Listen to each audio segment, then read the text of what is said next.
Tonight, I want to start off by saying, hi, my name is Carol, and I'm an alcoholic. I've been sober for 32 years, and I started writing when I got sober. I started writing poetry and children's books, and moved on to writing middle grade novels, young adult novels, none of which got published.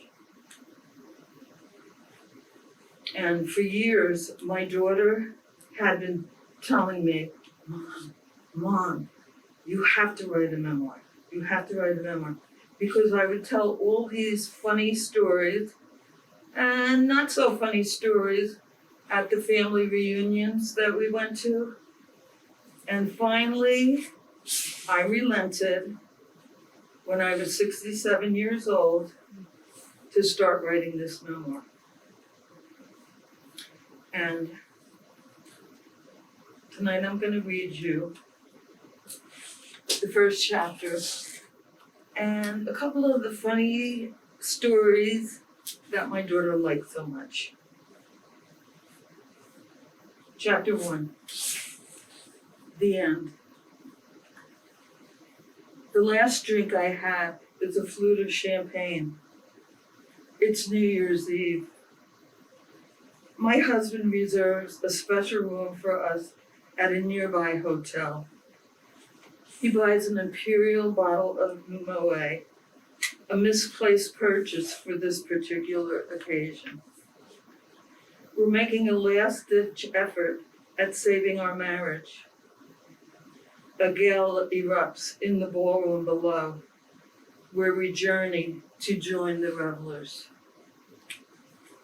Lights twinkle, streamers hang, and chandeliers glisten.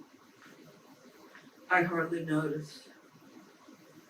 The band plays songs that were once my favorites. I hardly hear. Hordes of great, gleeful couples celebrate around us. We dance with them, pretending to have a good time. But I know the end is creeping near.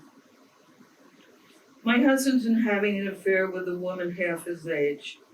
He hasn't come clean yet, but my gut knows something's going on. So I bleach my hair a sassier shade of blonde, starve myself in hopes of losing the weight I know he hates, and turn myself inside out to get him to notice me again. But mostly, I drink. Because of my Catholic upbringing, I have a list of rules I follow. My commandments of drinking.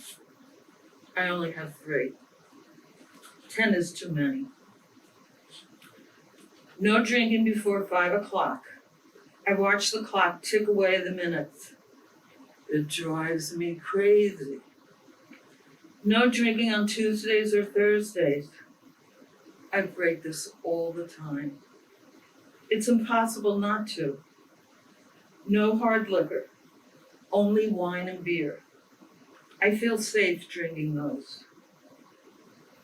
Anything else means, well, I've become my parents. Or even worse, his. I can't bear to go there. One night, when he takes off for a weekend conference, or so he says, I get so stinking drunk after tucking my daughter in for the night, I puke all over our pine wood floor, all over those rich amber boards I spent hours resurfacing with him, splattering my guts out next to our once sexually active and gleaming brass bed, tarnished now for months of disuse.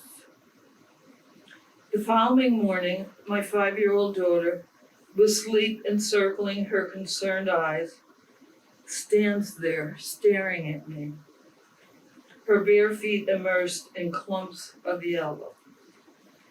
The scrambled eggs I managed to whip up the night before are scattered across our bedroom floor, reeking so bad I'm certain I'll start retching again. I look down at the mess I made with little recollection of how it got there, then peer at my daughter, her eyes oozing the compassion of an old soul as she says, "Oh, Mommy, are you sick?" Shame grips every part of my trembling body, its menacing hands a vice around my pounding head. I can't bear to look in her eyes. The fear of not remembering how I've gotten here is palpable. Every morsel of its terror is strewn across my barf-laden tongue. And I'm certain my daughter knows the secret I've kept from myself and others for years. You're an alcoholic. You can't hide it anymore. Every last thread of that warm cloak of denial gets ripped away. And here I am, gazing into the eyes of my 5-year-old daughter, who's come to yank me out of my misery. It takes 2 more months for me to quit. 2 months of dragging my body, heavy with remorse, out of that tarnished brass bed to send my daughter off to school. Then crawling back into it and staying there, succumbing to the disjointed sleep of depression, until the bus drops her off hours later, as her little finger, filled with endless kindergarten stories, pokes me awake. Each poke like being smacked in the face with my failures as a mother. And then New Year's Eve shows up, and I dress in a slinky black outfit, a color fitting my descending mood, a dress I buy to win him back. The husband who, 12 years before, drives hundreds of miles to pursue this wayward woman, wooing me over a dinner I painstakingly prepare, as I allow myself to wonder if he, in fact, may be the one. We dine on the roof of the 3rd floor apartment I rent on 23rd and Walnut, in the heart of Philadelphia, where I work as a chef and where I tell him over a bottle of crisp Chardonnay that I might be an alcoholic. He laughs and convinces me I'm not. He knows what alcoholics look like. Growing up with 2 of them, he assures me I am nothing like his parents. His mother, a sensuous woman with flaming hair and lips to match, passes out in the car on late afternoons after spending hours carousing with her best friend, a woman he's grown to despise. Coming home from school, day after day, he finds her slumped on the bench seat of their black Buick sedan, dragging her into the house to make dinner for him and his little brother and sister, watching as she staggers around their kitchen. His father, a noted attorney in his early years, drinks until he can't see and rarely comes home for supper. He loses his prestigious position in the law firm he fought to get into and gets half his jaw removed from the mouth cancer he contracts from his unrestrained drinking. He dies at 53, a lonely and miserable man. I know what alcoholics look like, he says. You're not one of them. I grab onto his reassurance and hold it tight. And with that, we polish off the second bottle of Chardonnay, crawl back through the kitchen window, and slither onto the black and white checkered tile floor, in a haze of lust and booze, before we creep our way into my tousled and beckoning bed. It takes me another 12 years to hit bottom. to peek into the eyes of the only child I bring into this world, reflecting the shame I've carted around most of my life. So, on New Year's Eve, we make our way up in the hotel elevator. After crooning Old Lang Syne with a crowd of other booze-laden partiers still hanging on to the evening's festivities, as the bitter taste of letting go of something so dear, so close to my heart, seeps into my psyche. A woman who totters next to me still sings the song, with red stilettos dangling from her fingers. Her drunken haze reflects in my eyes as she nearly slides down the elevator wall. At that moment, I see myself. The realization reluctantly stumbles down the hall with me, knowing that gleaming bottle of Moet waits with open arms in the silver bucket we crammed with ice before leaving the room. Ripping off the foil encasing the lip of the bottle, my husband quickly unfastens the wire cage and pops the cork that hits the ceiling of our fancy room. Surely an omen of what follows. He carefully pours the sparkling wine, usually a favorite of mine, into two leaded flutes, huddling atop our nightstand, making sure to divide this liquid gold evenly into the tall, slim goblets that leave rings at night's end. We lift our glasses and make a toast to the new year and to us, though our eyes quickly break the connection, telling a different story. As soon as the bubbles hit my lips, from the wine that always evokes such tangible joy and plasters my tongue with memories, I know the gig's up.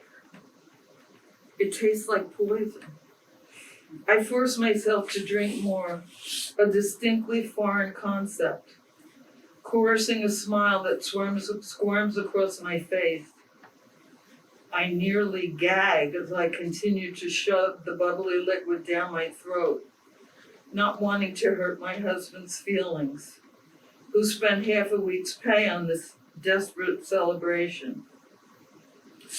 But with each sip I take, my brain and body scream, "You freaking alcoholic." And I know at that moment, I can no longer do this. When I put down the glass on this faithful New Year's Eve, I know I'll never bring another ounce of liquor to my lips. I'm done. There's no turning back. And as we tuck ourselves into bed, I keep it to myself. Each kiss that night is loaded with self-loathing and disgust. Those 12 years of knowing squeezes tightly into a fist of shame. Little does my husband know, if he climbs on top of me, he'll be making love to death itself. Instead, I turn the other way and cry myself silently to sleep. Your days of drinking have finally come to an end, and you can't help but wonder, will your marriage follow?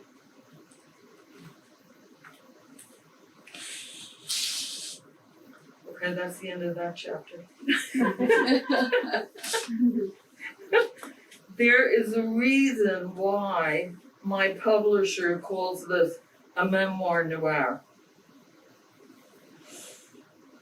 It's a little dark at times.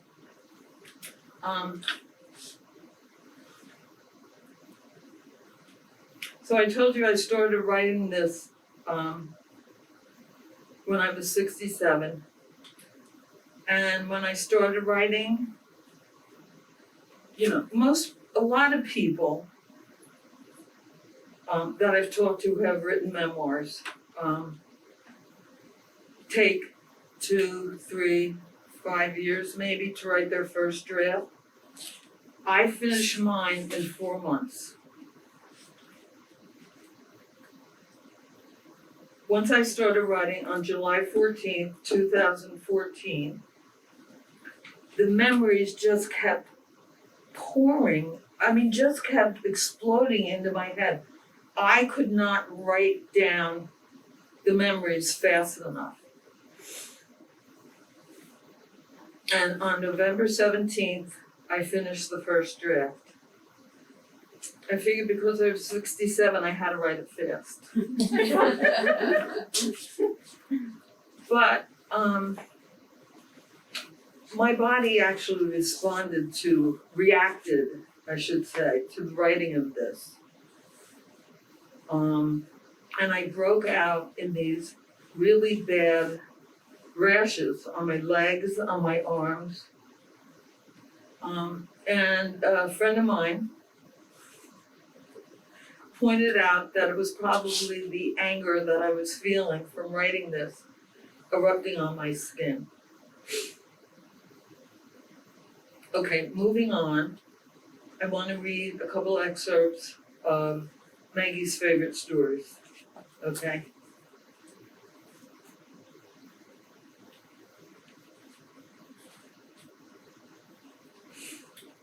Okay, I have to read the Malcolm story. A year after I graduated from college, my cousin and I moved out to Long Island to live with other cousins.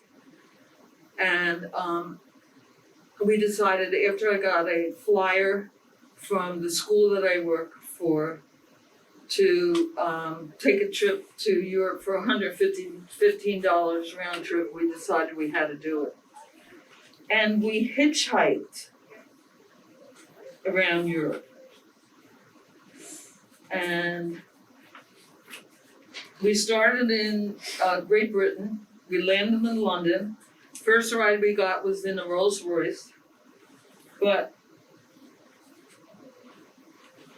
one of our most memorable rides came south of Edinburgh with a man named Malcolm, who claimed to be a model on his way to a photo shoot. He was fraught with worry about having a weak portfolio, and would we mind helping him out? Before we knew it, Malcolm was turning off the highway onto a ruddy dirt road through a Scottish field of tussocky grass, stopping half a mile or so from the main thoroughfare. Unbeknownst to us, Malcolm had nothing on under the beige London fog he wore that day. He whipped out his Polaroid camera and off came the raincoat, asking if we'd take some shots of him to fill up his folder.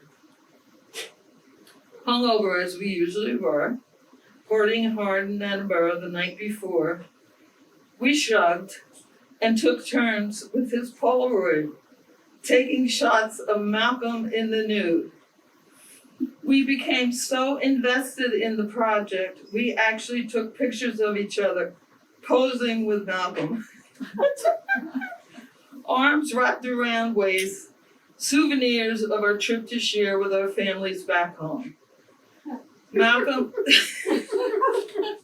who promised a much longer ride than he delivered, got a flat tire the minute we returned to the highway. As Malcolm fumbled with the jack and dealt with his karma, we stuck out our thumbs for a lift back to London. And my parents picked us up at the airport, and I whipped out those pictures right away. I'm sorry that I didn't keep them. They got lost in the years and the travels. Oh my gosh. So funny. Okay. So I want to read you a story about, I can't see the clock. How are we doing for time? We are doing excellent. It's We're doing almost excellent? 7. Yeah. Okay, I'm gonna read an excerpt about Jimmy Graslin and Dustin Hoffman, okay? My cousin and I, when we lived on Long Island, went out to Montauk during the summer, and we got picked up by somebody who worked at a resort called Gurney's Inn. Gurney's Inn is still there. And we became chambermaids at Gurney's Inn. Our time at Gurney's Inn was filled with celebrity sightings and tales. We were assigned to Jimmy Breslin's room, where he worked on one of his novels, with his typewriter and desk overlooking the ocean. His fingers raked through his hair, with each interruption we made when knocking on his door to deliver spare towels or soap. After slacking off for the day, he invited us over for beers, ordering a slew of bottles from room service. The two of us hid in the bathroom when the beer arrived. So taken by us, he moved to an off-site cottage so we could spend the night eating pizza and drinking beers with him. We listened to stories of his defeat with Norman Mailer, who ran for mayor with Jimmy as city council president, an idea he said Gloria Steinem came up with. But the city decided they were too ratty to hold down the jobs, and their plan of making New York City the 51st state went down with them. One night, after visiting our aunt and uncle in Easthampton, and that's New York, we stopped at a bar in town and sat in a booth directly behind Dustin Hoffman. From the conversation, we leaned close to overhear. We figured he was chatting with his therapist, discussing intimate details we could vaguely make out. As we were leaving, the wise ass that I was approached his table and stuck out my hand saying, "I heard you wanted to meet me before we left." He smiled slyly as I said, "My name is Carol Weis, and it's nice to finally meet you." The conversation went on as he kept repeating my name. Carol Weis, Carol Weis. Shaking his head with recognition, wondering where he may have met or seen me before. I flippantly replied, "Oh, maybe sitting in some theater watching one of your fabulous films." With that, we made a dash out the door, holding our stomachs and howling, having punked Dustin Hoffman way before it became a show. That was fun. Mm-hmm. Do you want to hear any more? Sure. Yeah? Okay.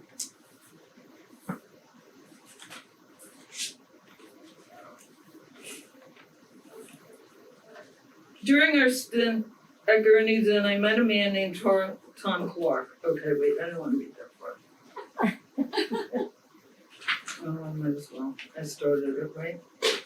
An entrepreneur from Chicago who came to Gurney's quite frequently and had a huge appreciation for the amount of alcohol I consumed. Tom would get so drunk, and though this was a hard thing to accomplish, I'd actually get embarrassed being in his company.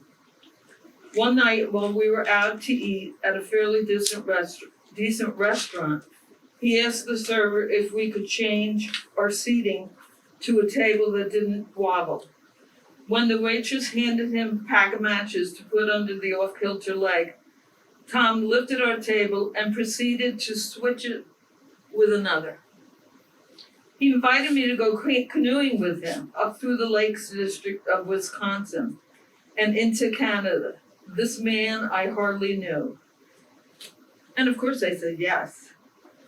We were dropped off by train onto some wilderness river where we started a week-long journey portaging from lake to lake, camping without a thing to drink, never seeing another human for 5 straight days. We ended up losing our canoe in a set of rapids, grabbing our packs before the boat sank. We made our way back to the train tracks and hitched a ride on a hand car. The 3 of us motoring the wrong way down the track, anxiously listening for trains coming from the opposite direction. I was an adventure seeker, an adrenaline junkie, who sought the rush and the numbing that went with it, then craved the drug that would counter the gust. The first thing we did when we got off that hand car was look for the closest bar.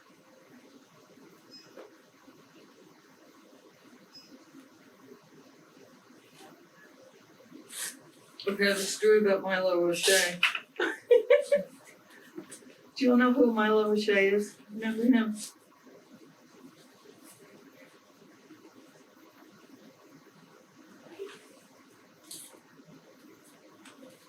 So I was a theater person in high school. I was in all my plays in high school, and this is when I lived in Philadelphia. After I moved from Long Island, then to Palmyra, New Jersey, then to Philadelphia. My interest in theater hadn't waned, and one summer, while living in our Walnut Street commune, I attended a play in an outdoor venue near Society Hill. One of the actors had been hired to direct the Penn Players production of Cabaret and was looking for his offbeat notion of Sally Bowles. Mark had spotted me in the audience, my blonde hair a feature he desired, and sent someone to fetch me when the performance was over. He invited me to try out for the part, which I willingly agreed to. I auditioned for a role I intimately identified with and knew I was meant to play. And so did Mark, as he quickly cast me as Sally, much to the disgruntlement of the remaining cast, all students at the university. I drank after rehearsals, attempting to blot out the gripping fear that followed me around as I prepared for this role, often alone in a bar not far from the Annenberg Center, pondering my part and upset about not getting things right. I dreamed of making it big, an illusion fueled by the booze.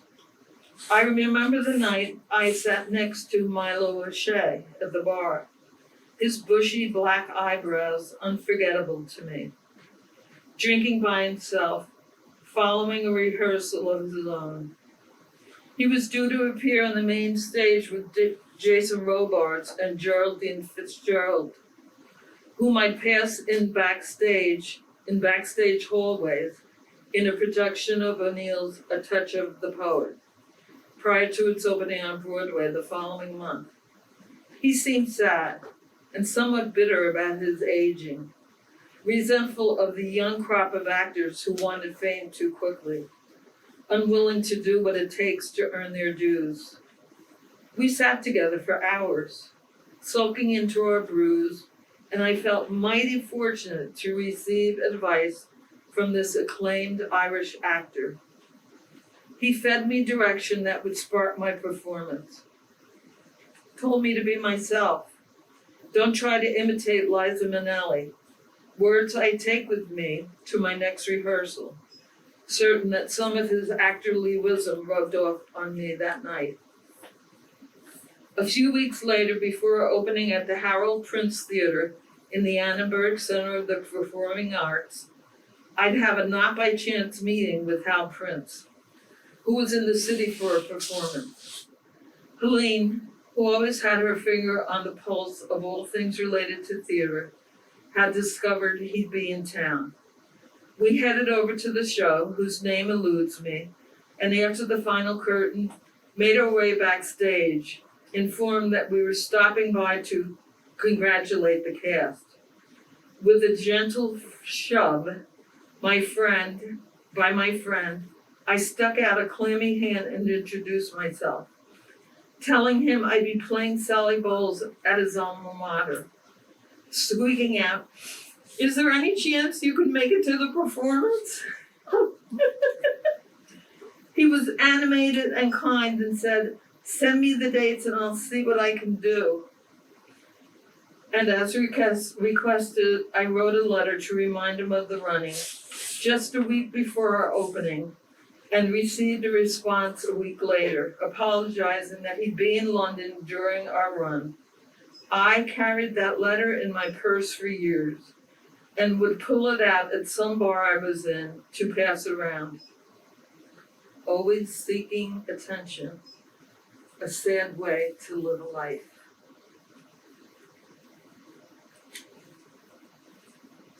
Okay, I want to read one more excerpt if I can. So after I moved from Philadelphia to Southampton, actually, he was not my husband at that point, but we had made plans to take a trip to Europe and to spend most of the summer there. And this excerpt comes from our time in, I'm gonna see, in Switzerland. Okay. So we had stayed, this was really cool. We had stayed at this hotel, and the proprietor of the hotel told us she had just vacationed in Nyack, New York, which was where I was born. I mean, it was so uncanny. But anyway, the next day we stocked up on food and wine and headed into the mountains, checking out of the hotel with no destination in mind, planning to land where our car would take us. We switched back and forth, getting dizzy as we climbed. Looking at the map, we decided to shoot for Italy, following D902 over the Alps, the quickest way from here to there. Or so we thought. It was June, the season of avalanches, and as we chugged higher, we found the road narrowing, littered with boulders and shale. There was no guardrail to protect us from a slide over the steep precipice, a deadly drop to the valley below. And I should stop to tell you, we had rented a one of those little Citroen, you know, the kind with the tops that go back, and it has the gear shift coming out of the dashboard, which we did not know how to drive. The worst of all, we were without a sufficient supply of Van Ordinaire to see us through the impulsive decision we made. Both of us were so scared, even the steering wheel began to sweat. At one point, we approached a mound of boulders so large and rocks so deep, to wend our way around them meant the right-hand tires on my side of the car were centimeters from the edge. Our stomachs lurched as we inched our way around both of us, praying we'd live to see another day. Sweat trickled down the sides of our faces as we continued our climb. These two madcap adventurers were too foolhardily hardy to even think about waving a white flag in retreat. Besides, it was too late to go back, as there was nowhere to turn our Citroen around. It took us 2 hours to go 2 switchbacking miles. When we finally reached the summit of Col de l'Estran, the highest paved pass in the Alps, at an elevation of 9,088 feet, the snow on its crest was as high as a 2-story house, where a team of alpine plows were working diligently to clear the road ahead. An impassable mountain road we'd not be traveling down anytime soon. After half an hour of catching our breath, wolfing down sugar on chunks of crusty bread, taking off the edge with swigs of our last bottle of Van Ordinaire, we took pictures of the mass of snow, amazed by its 20-foot depth as summer officially neared. We switched places, with me in the driver's seat, as Ricky's nerves were frayed to pieces, his stomach in knots and sorely needing to settle down. I drove us back down the mountain from whence we came, my hands gripping the wheel so tight my knuckles turned white, creeping like snails in a race. Another 2-hour drive that only a few bottles of wine could erase at Trift's End.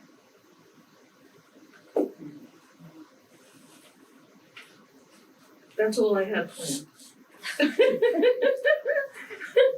I think that's enough. So I wanted to open the event for questions. If any of you have any questions that you would like to ask me. I do. He does. Was it? Hi, my name is Ann. Was it very Hi, Ann. hard Hi, for you to stop drinking? Was it hard? Mhm. I had known for so long that I had a problem that by the time I finally stopped, it was a relief. That's how I felt. It was just a relief. I felt like, I had boulders on my shoulders all the time. Because I knew I had that problem, but I kept drinking. And the day after I stopped, my muscles were totally relaxed. So I have to say, the months that followed were very hard. But no, it really wasn't hard for me at that point because I had known for so long. Do you miss it? No, not now. No, I can't stand the smell of it anymore. My nose has become really sensitive to it, and so no, I don't miss it. I did when I first stopped. I definitely missed it. I would say for a good 2 years, if I saw somebody else drinking wine, beer, whatever, I would feel jealous, But that's my daughter. That's my daughter. She kept me sober. She kept me committed. So, and that, by the way, is 3-year-old me.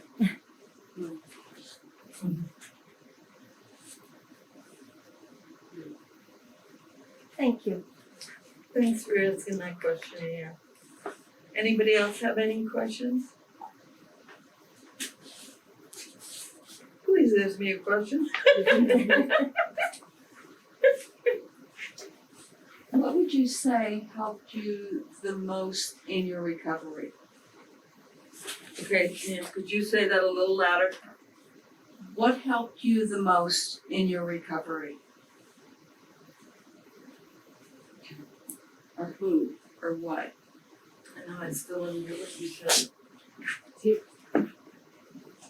So she asked, what helped you the most? What or who helped you the most Oh, in what your helped me the recovery? most? I'm sorry. It's okay. I'm really sorry. I just have trouble It's with hard math. as a mask. My friends. And I mean, when I first got sober, I had started seeing a therapist at that point. And she recommended, because I talked so much about my husband, she recommended that I go to an Al-Anon meeting, which I did. went to an Al-Anon meeting, was scared out of my wits. And when I came to the door, people, they greet you. And I told them that I had just gotten sober 2 weeks before. And they said, I'm sorry, I have this on the wrong side. I should have it on the other side. They said, oh, you're at the wrong meeting. You need to go to the meeting down the hall. So I did. And as soon as I sat down and listened to what people were saying, I knew I was home. I mean, it felt more like home than my home felt at that time. So, and because my therapist heard me talk so much about my husband, instead of talking about me, she also suggested that I go to a CODA meeting, which is Codependence Anonymous, which was right up at Smith College. And I started going to CODA, which really helped me the most, I would say. And I met a group of wonderful women there. One of them is here tonight. Which helped me to get to the root of why I drank. Really. It wasn't really that I liked alcohol so much. It was to push down the pain of that 3-year-old who was abandoned. So, and I also joined a writers group. And 2 of my writer friends are here tonight. And they also helped me. They helped me whenever I had a problem, maybe couldn't see my therapist about it. They would support me. So,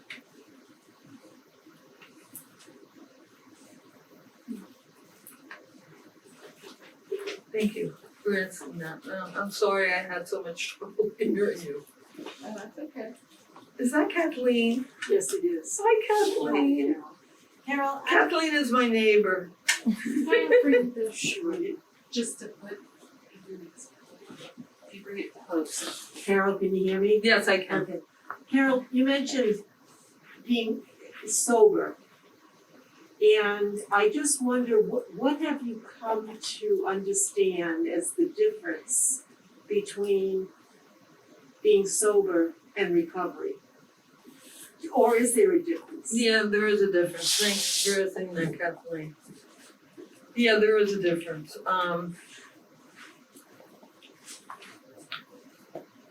When we go into a 12-step recovery, and both AA and CODA are 12-step recovery groups,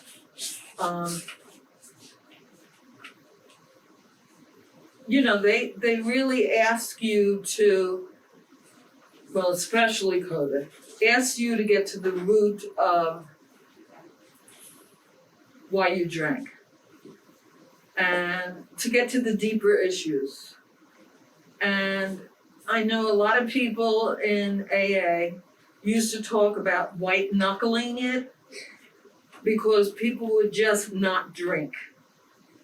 And they wouldn't bother trying to get to the root of why they drank. So I was in therapy for 9 years. So, that I didn't white knuckle it. I didn't want to white knuckle it. I tried as many resources that I possibly could. And I still don't say that I'm a recovered alcoholic. I still say I'm a recovering alcoholic. Because I learn something new all the time. I do. So thank you. Thank you.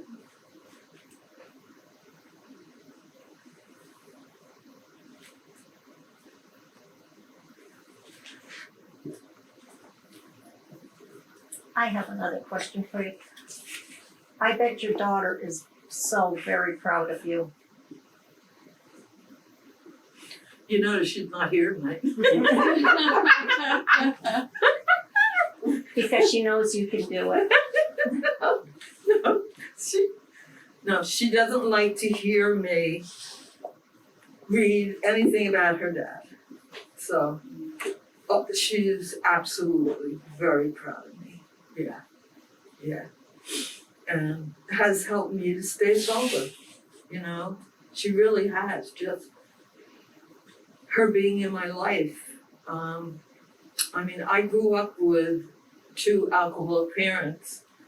And actually everybody, aunts and uncles, everybody in our family, cousins, and I just wanted it to be different for her. And she knows from the family reunions that we go that I did a good thing for her. And for me, of course. But I wanted to break that cycle. So, yeah, she's proud of me. Nice. Yeah.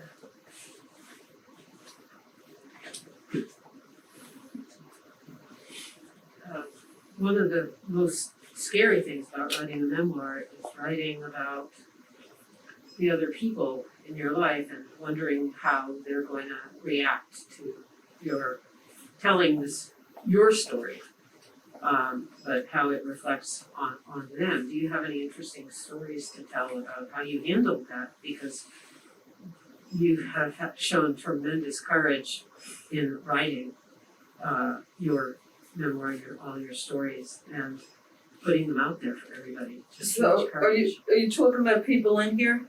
Yeah. Okay. Thanks for asking that, Linda. I hate you.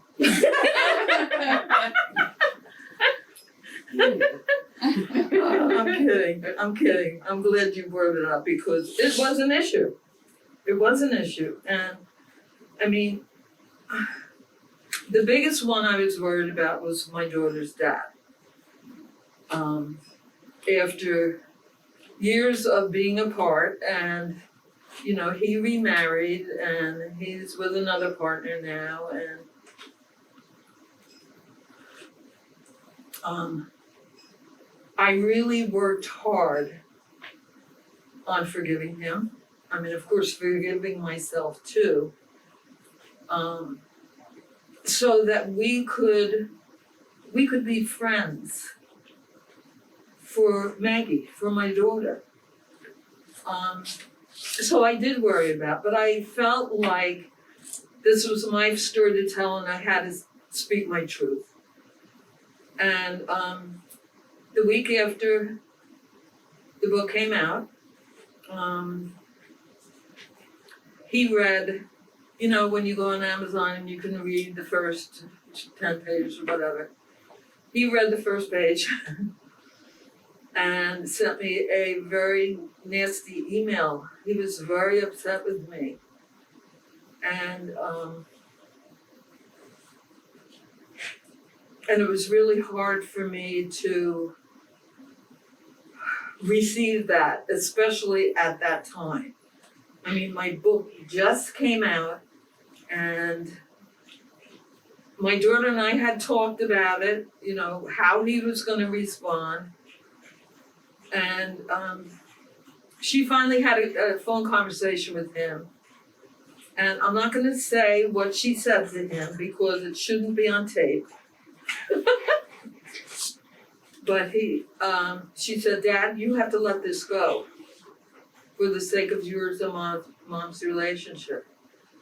And he said, "I won't do it for her, but I will do it for you." And he has worked on letting it go. And if he sees this, no. We can pause if you like. No, it's okay. Okay. It's okay. No, and we're friends now. We're not good friends. We don't see each other all the time, but we take my daughter out to dinner for her birthday every year. He was not gonna do that anymore. That's what he said. And he loves my daughter. He loves our daughter dearly, and he would do anything for her. And he has. He has. We're going out to Cape Cod this summer, and he is going to join us for a night out in Cape Cod. So he's come around. He's come a long way. I was worried about my cousin, who I wrote a lot about because we were best buddies for 10 years. Did a lot of traveling together, and she had asked me, I had checked in with her, and she had asked me to take certain excerpts out of the memoir, which I did. But I was still worried about how she was going to feel. And after I had gotten that email from my ex, I got the most wonderful email from my cousin, how much she loved it. And it was such a great walk through memory lane and how did I remember all this stuff. And so, that was good. My sister had trouble with all the sex in the book. I have to say that. But anyway, no, it's been well received from my family. It has. My youngest brother, who has probably been the most alcoholic in my family, who just was diagnosed with cirrhosis, actually bought the only hardcover copy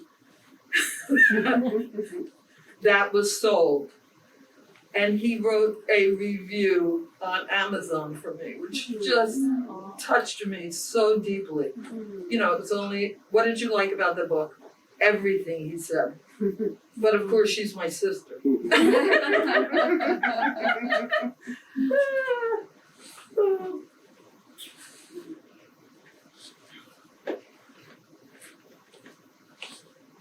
So it's about 7:30.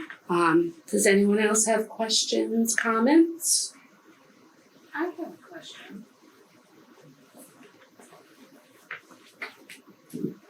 I think you said that you started writing after you got sober. Is that correct? Prior to getting sober and beginning to write, did you ever think about yourself as a writer before that? Oh, thanks for asking that early. Never. I was a very bad student in high school. I continued that in college. I actually got, back in the days when they scored at an 800 level in SATs, 800 being the best. I got 423 on my verbal SATs. So, the thought of being a writer, my mom used to help me with any papers that I had to do.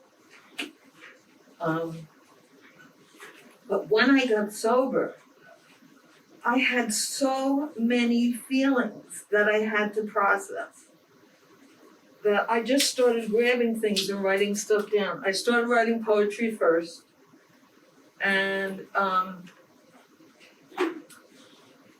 because I was such in my young self when I got sober, I literally was like that 3-year-old. And I started taking courses at Westfield State. One with the great Mary Cura, who just passed away last month. She taught me to love picture books. And one of our assignments was to write a picture book, which I did. And I fell in love with picture book writing and wrote a lot. I got one picture book published, wrote a lot of manuscripts. I lost my train. Did I answer your question? Yeah. Thank you. Never in a million years did I ever think I'd become a writer. No. I was the rebel sister and not the smart sister. So that's how I always viewed myself. So getting sober helped change that. Well, thank goodness. Okay, Andrew, you're the only one who has the answer question. Go ahead. What advice would you give for someone who is thinking about writing a memoir?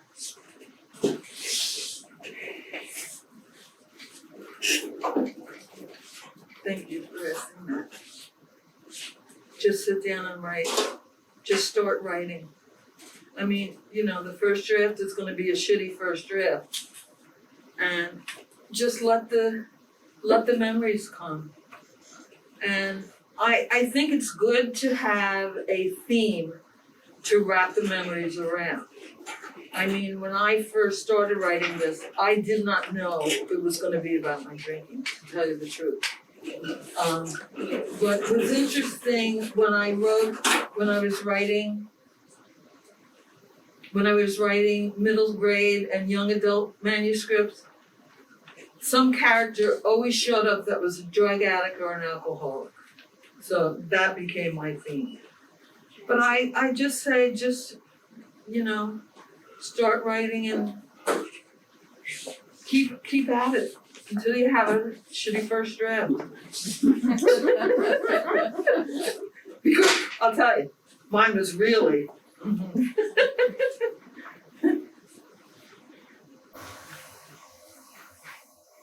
Thank you, everybody, for coming.